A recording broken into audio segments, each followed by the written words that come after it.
7 लोग जिन्होंने ईश्वर का मजाक उड़ाए और फिर मर गए। नंबर 1, टाइटैनिक के मुख्य डिजाइनर थॉमस एंड्रयूज ने अहंकार से कहा था कि ईश्वर भी इस जहाज को नहीं डुबा सकता। और टाइटैनिक के पहली यात्रा से पहले जब टाइटैनिक के निर्माता जे ब्रूस इसमे से टाइटैनिक की सुरक्षा के बारे में पूछा गया था तो उन्होंने भी यही जवाब दिया था कि ईश्वर भी इस जहाज को नहीं डुबो सकता।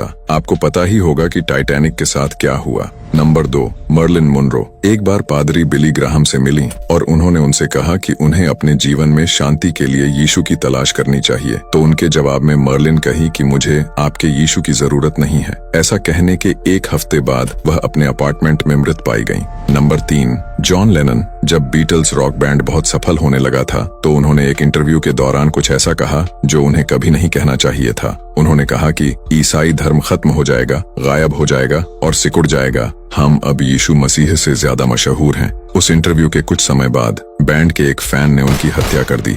Number 4, Bon Scott highway to hell के अपने इस गीत में स्कॉट ने कुछ ऐसे बोल गाए, oh Satan I paid my due playing in a rocking band, जिसका हिंदी में अर्थ होता है, हे शैतान, रॉकिंग बैंड में बजाते हुए मेरा हक अदा किया। इस गाने के प्रकाशित के बाद 1980 में एक रात को उनकी मृत्यु हो गई। नंबर 5, कैजुजा एक फेमस ब्राजीलियन गायक जिसने अपने एक प्रदर्शन के दौरान सिगरेट पैकेट से एक कश लिया और हवा में धुआं उड़ाकर कथित तौर पर कहा कि ईश्वर यह आपके लिए है। उस घटना के बाद 32 वर्ष की आयु में फेफड़ों के कैंसर से उसकी मृत्यु हो गई।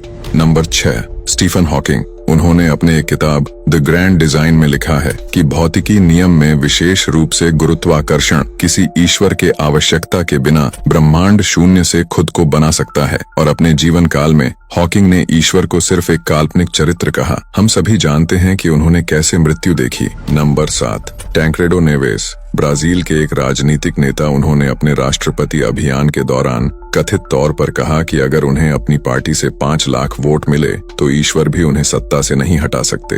वे चुनाव जीते लेकिन पदभार ग्रहण करने से ठीक पहले अचानक से उनकी मृत्यु हो गई। ये उन लोगों के नाम हैं जिन्होंने अपने जीवन काल में ईश्वर का मजाक उड़ाए और फिर मर गए। इसका मतलब यह नहीं है कि ईश्वर ने उन लोगों को मोड़ डाला। ऐसा हो सकता है कि शैतान ने यीशु से आपके विश्वास को नष्ट करने और विश्वासियों को सच्चाई से दूर ले जाने के लिए किया हो। यह संभव हो सकता है कि वे मौतें शैतान ने अपने भयावह एजेंडे को पूरा करने के लिए खुद ही रची हों, ताकि लोगों के दिलों में यीशु के लिए भ्रम और संदेह पैदा हो और लोग यीशु के प्रेम और भलाई पर सवाल उठा सके और यीशु को नकारात्मक और क्रूर दिखाने की प्रयास सफल हो सके और लोग उस पर संदेह करें और यीशु को अनुग्रह और दया के बजाय न्याय और क्रूरता के रूप में देखे और उस पर से विश्वास खो दें। इसीलिए हमें जल्दबाजी में नहीं मानना चाहिए कि उनको ईश्वर ने उठा लिया होगा। ऐसा हो सकता है कि अपनी भयावह एजेंडे को पूरा करने के लिए शैतान ने मोड़ डाला हो। और आखिर में हमें हमेशा याद रखना चाहिए कि ईश्वर का मजाक उड़ाने के अपने परिणाम होते हैं।